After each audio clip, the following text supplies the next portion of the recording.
promised, today is a sunny day and I like to talk about the 2.1 update with my Fisker Ocean 1. Is it the last update you will ever see with your Fisker or with any Fisker? And what side information do we have? This is what you're going to see in that video. I'm Patrick and I will be your host for today. And welcome to Gentleman's World.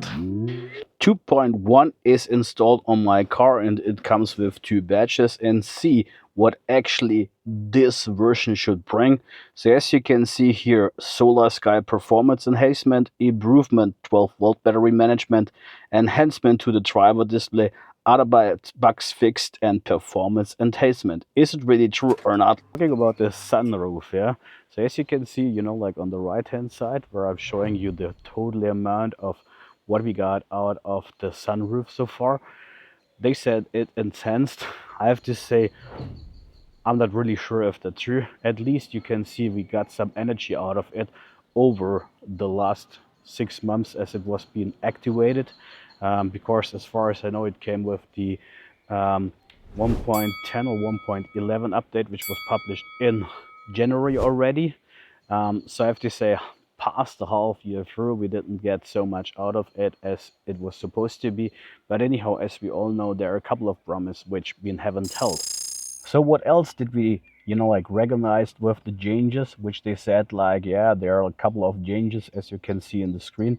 Power enhancement, yeah. For me, it feels a little bit like that the different modes, also Earth, Fun, and Hyper, are now really different. What you're having also within the Earth mode is not this, ages till you accelerate it, yeah. So it's getting a little bit more faster. It's still a little bit I would say, not so good. The aircon is, in my opinion, better now in the off mode, which I said in my previous video already. And then of course there's also a difference between fun and hyper mode. So what about the range? For those who haven't seen my video yet with the road trip, we had a big issue while the software came in two batches, because I got 2.1 installed and then a couple of days later the second patch of it, yeah. So what about the range? Did it went to be normal? Yes, I have to say it went to be normal again, yeah. So we didn't have the issue with charging anymore, and also the range seems to be more stabilized, yeah. Again, it's far away from what Fisker was promising during its testings with 360 miles. I'm talking about extremes and ocean versions. But anyhow, I have to say, at least we came back to an acceptable range, yeah.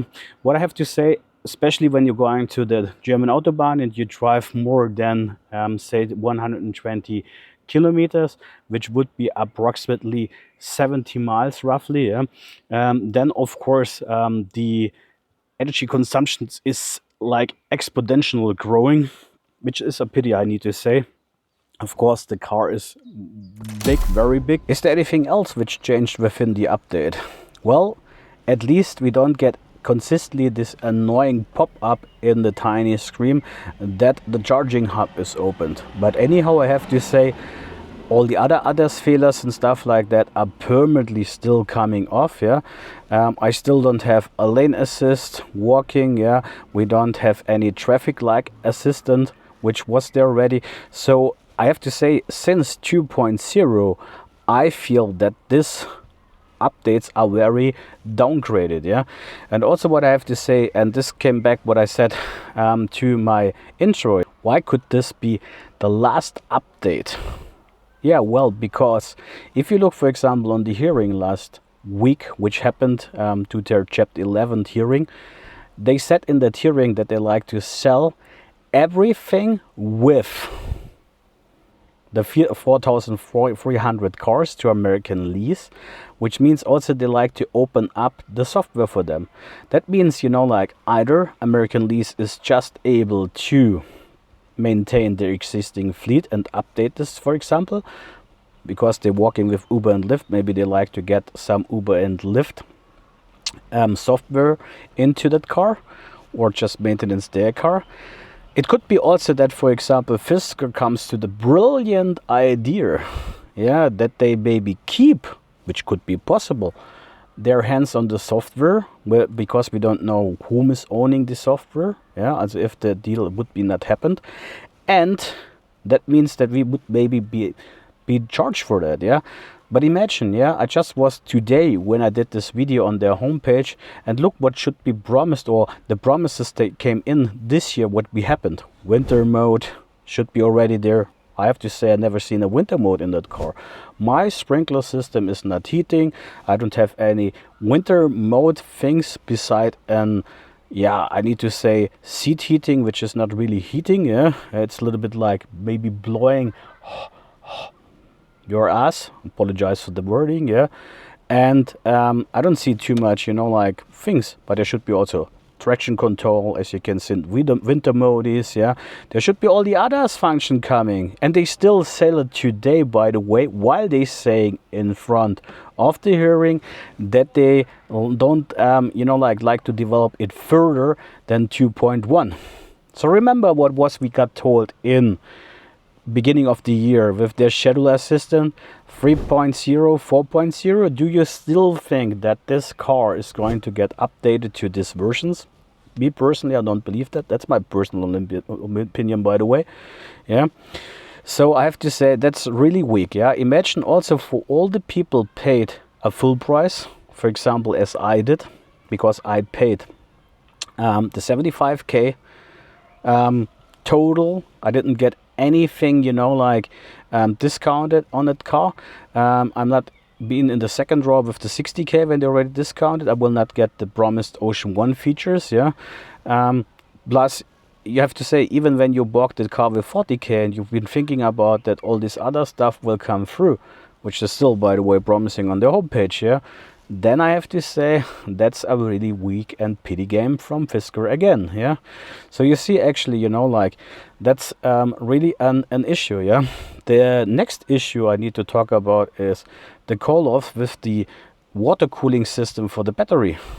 So imagine, like it's getting now warmer also here in Europe, but when you're sitting, for example, in California, Florida, or in other warm areas, like for example in Spain, Italy, wherever, like you get hot temperatures, yeah, you're always sitting like on a, I would say, very, very bad lithium ion accu, or like on a explosive car, yeah. So you don't know what happened, yeah. So your car can be bricked, because as far the hearing says, yeah, you can read it, by the way, all in the internet if you like to verify what I'm saying here, yeah. They just have about 138 or 139 employees left, and they should be also given, if the American lease deal comes to American lease, more or less, that just one employee is left within Fisker, yeah, is employed. So that's really our fear, I have to say. I have again just like to give you some updates. What you do with the information out of it, it's up to you. So what else changed, for example, in the car? Yeah, at least I need to say the tiny key fob here, which is also a consistent annoying thing, is seems to be more stabilized. But I figure also out, like that it depends a little bit like on the battery you take. Yeah, if you take lithium accus, yeah, then they are much better than, for example, standard ones. Yeah, I don't know what is the reason. Maybe it's programmed like that, or they just have a much more longer lifetime, but it works a little bit more significant. Of course, one of the promises, as you've seen before, that you can open your car with California mode with your key fob, throw that away, will be not possible, yeah. That's also something which you can get rid of. What can we hope now as owners, as maybe people been interested, yeah, on our cars? I think still, like we should get in contact with the Fisker Owner Association. And I said it already in a previous email, and then some people came back and said, like, why should I, for example, log on with my WIN? Yeah, so I had contact also with the Fisker Owner Association. I've been asking, okay, why you should verify with your WIN, and I said because then we can really see you're an owner, and it's anyhow a public information, because some people been concerned about what is about our privacy, or like what happened to our data. So as you know, the WIN is also shown in the front window, and normally everybody is passing by could make a photo. It's just for them that they can verify, for example, what car you're having, that you're an owner, and to be sure you're not, like scamming them, yeah.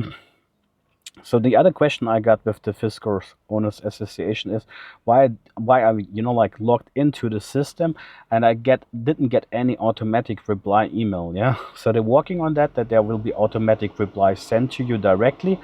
Also, what they told me is, if somebody is have put his wrong win number in, they will inform you, and I confirm that, yeah, because I made a mistake with my win number, yeah, I need to change it, and I got an email, yeah, so I tested the system, and I have to say this works. So this is something which we all can hope about, yeah, that like talking about further software updates, that we have people like with the Fisker Owner Association, or maybe somebody is really willing to program that car further. Yeah, I would be eager to see really if the others, like functions would be working, because I have to say I'm personally very skeptical. I don't even believe that maybe some of the functions which been promised are really included into that car. Again, this is my personal opinion, yeah, because what is strange is that, for example, lane assist will be also working for other cars. And I don't have the functionality in my car. I have a very, very early Ocean 1, I need to say, number 781. Anyhow, this makes me a little bit skeptical, yeah. Also, what you see, for example, further on this channel is more information about the Fisker Owner Association, more information about updates, potential updates, Fisker information, but also more road trips, more testings and stuff like that. Also things with my Harley, for example. We're going to have soon a trip into Italy, which I've been promising. Plus, there will be also an update coming with a full update with the video I did. Was it's an owner's call where I was asking you guys, can you tell me what is the issues with your cars? And I like to do this matrix. This is what I'm going to like to show you also in my next videos. There will be also a couple of fun stuff coming also, so don't take anything really serious, yeah, because I will be also do some sketches maybe around Fisker. Anyhow, I hope you enjoyed that video. Stay tuned, guys. I hope we see each other soon. Otherwise, have a great day. Enjoy another video of mine and see you soon. Cheers. Bye bye.